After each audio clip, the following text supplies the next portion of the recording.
It was supposed to be a fun road trip.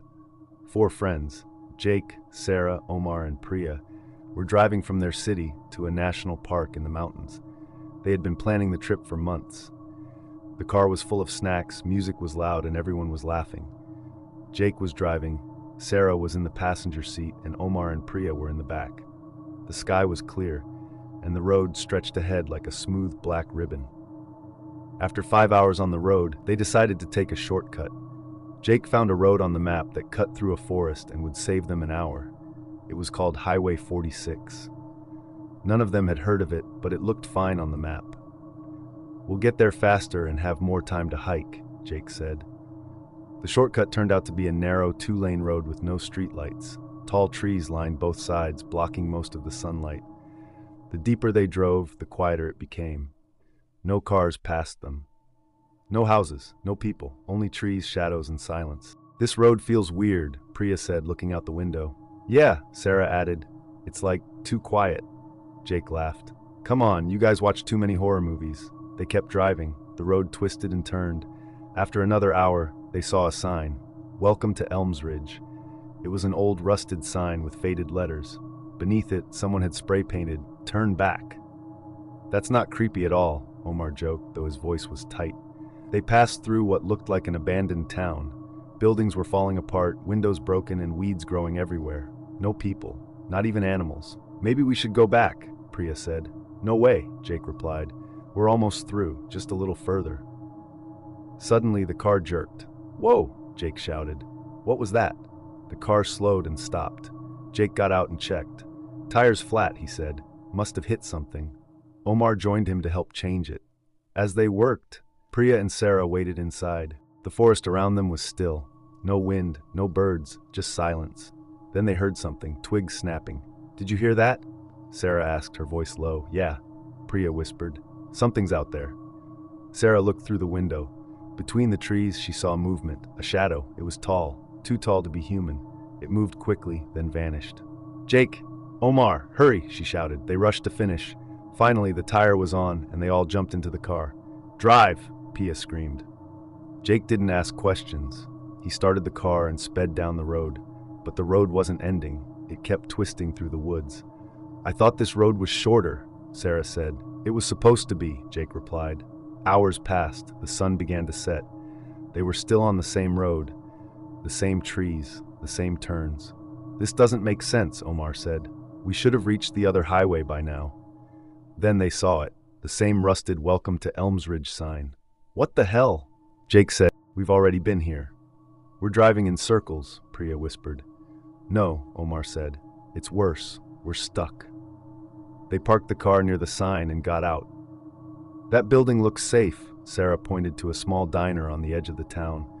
The windows were broken and the lights were off, but it looked stronger than the rest. They entered. Dust covered everything. Old plates still sat on tables, as if people had left in a hurry. There was writing on the wall behind the counter. It was scratched into the wood. "He waits in the trees. He feeds on the lost. Don't sleep." "What does that mean?" Sarah said. "I don't know," Jake answered, "but I don't like it." They decided to stay the night in the diner. They locked the doors and took turns keeping watch. Omar went first while the others tried to rest. At 2 a.m., Omar heard footsteps outside. Slow, heavy, crunching on gravel. He peeked through a broken window and saw a shape in the dark. It stood at the edge of the forest, tall, thin. Its limbs were too long, its head tilted slowly as if listening. Omar didn't move. The figure stepped closer. No face, just darkness where a face should be. Omar backed away, heart pounding. Then it disappeared. The next morning they checked the car. The engine was dead. "What do we do now?" Sarah asked. "We walk," Jake said. "We follow the road on foot."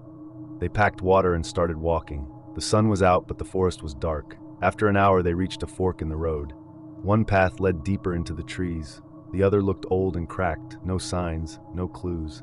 "Left," Jake said. "It looks newer." They followed the left path. After another hour, they stopped. In front of them was the same diner. "No," Priya said. "We went the other way." "This place is cursed," Omar said. "We're not supposed to leave." Suddenly, the trees moved, not the wind, something in them. The creature stepped out. It was over 8 feet tall. Its arms were long and bent in strange ways. Its face was pale and featureless, except for a wide-stretched mouth. It smiled. They ran. Branches whipped their faces. Roots caught their feet. Jake tripped and fell. "Keep going," he shouted. But Sarah stopped. "We can't leave him." Omar and Priya turned back. The creature was inches from Jake. Its mouth opened wider, revealing sharp black teeth. It reached down. Bang! A gunshot echoed. The creature screamed and vanished into the trees. A man stood near the diner, holding a rifle. "Get inside," he yelled. They ran in. The man locked the door. He was old, with a gray beard and tired eyes. "I've been stuck here 15 years, he said. "Name's Walter." "You know what that thing is?" Jake asked. Walter nodded. "It's called the Hollow Man. He hunts people who lose their way. The road is a trap. You can't escape unless you trick it." "Trick it?" Sarah asked. Walter pulled out an old map. "The forest moves. The roads lie. But there's a hidden path. Only appears once a day, just before sunset. You follow it, and you leave." "Where is it?" Priya asked. Walter pointed. "Back near the Elmsridge sign. A third road opens. You have to be ready." That evening they waited near the sign. As the sun dropped, a faint path appeared, barely visible, lined with stones. "There," Walter said. "Go now." They ran. The forest shook. The creature screamed behind them. Branches reached like arms. Shadows moved fast. They ran until their legs burned. Then, light, real light. A road, a real road with cars.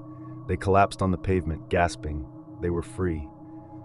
Walter never made it. He stayed behind to slow the creature. They reported everything to the police, but when they returned with officers, the road was gone. Only trees, no diner, no town, no sign. Jake, Sarah, Omar, and Priya never took shortcuts again. And at night, sometimes, they dream of a pale face watching from the trees. The Forgotten Highway, Part 2, The Truth Beneath the Road. The days after their escape were not peaceful. Jake couldn't sleep. Every night he woke up at exactly 2:17 a.m., drenched in sweat, convinced something was watching him. Sarah's hands trembled every time she held a map. Omar kept checking the rearview mirror, even when parked. And Priya, she stopped speaking for a while. Something had followed them back. They didn't talk about it at first. They tried to go back to normal life, but one evening, Priya showed them a photo she took before they escaped. She had aimed it behind her while running, hoping to capture the Hollow Man. The picture showed something else. In the photo, the trees were bent backward, as if something huge had passed through. In the center of the image, there was a glowing red symbol carved into the earth, like a giant eye with a line through it. Omar searched online and found something chilling. The symbol matched an old cult called the Watchers of the Hollow. They believed in a spirit that fed on lost travelers. Their writings said, "The road is the mouth, the trees are its teeth, and the Hollow Man is its tongue."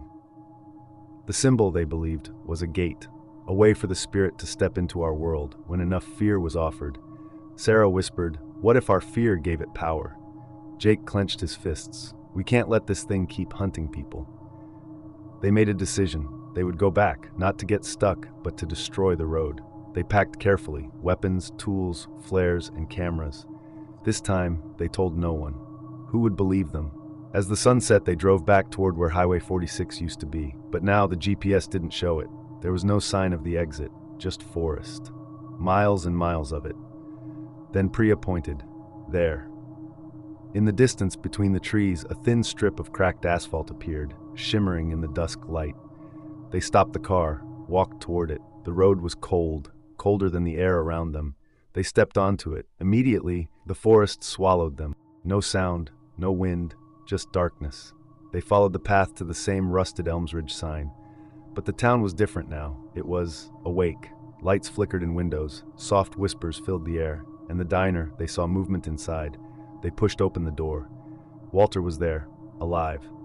"Walter?" Jake asked. He looked up, confused. "Who? Wait, I remember you. You left. We came back," Omar said. "We want to end it." Walter shook his head. "You don't end the Hollow. You feed it or you fool it." Sarah put the photo on the table. "This symbol, what is it?" Walter's eyes widened. "That's the seal of unbinding. The cult used it to open the gate." "Can we close it?" Priya asked. Walter slowly nodded. "You'd need to find the altar." "Where?" Jake asked. Walter pointed toward the heart of the forest. "The road leads there, but it changes. Only the lost can find it." They understood what he meant. They needed to let go. Get lost. They left the town behind and followed no path. They wandered deeper, ignoring every trail and sign. Trees grew thicker, air got heavier. Priya began to whisper strange things, names they didn't know. Jake saw flashes of memories that weren't his. Finally, they reached a clearing. In the center was the altar. It was a stone circle, covered in the same glowing red symbols. Bones surrounded it, human bones. Suddenly the forest screamed. The hollow man stepped out of the shadows. It was even larger now, taller than the trees. Its body twisted like smoke, its mouth stretched open as it roared. Jake lit the flare. Now! Omar and Sarah poured salt around the altar. Priya, still whispering, stepped into the circle. She began chanting the words Walter had taught them. The hollow man rushed toward them. It moved fast, too fast. Sarah screamed. The creature reached the circle, then stopped. It clawed at the air, unable to enter. It screeched, shaking the ground. Priya screamed the last word. The seal lit up, red to white. The hollow man howled. Its body turned to ash, sucked into the ground. The forest trembled, then went still. Silence. The trees around them faded.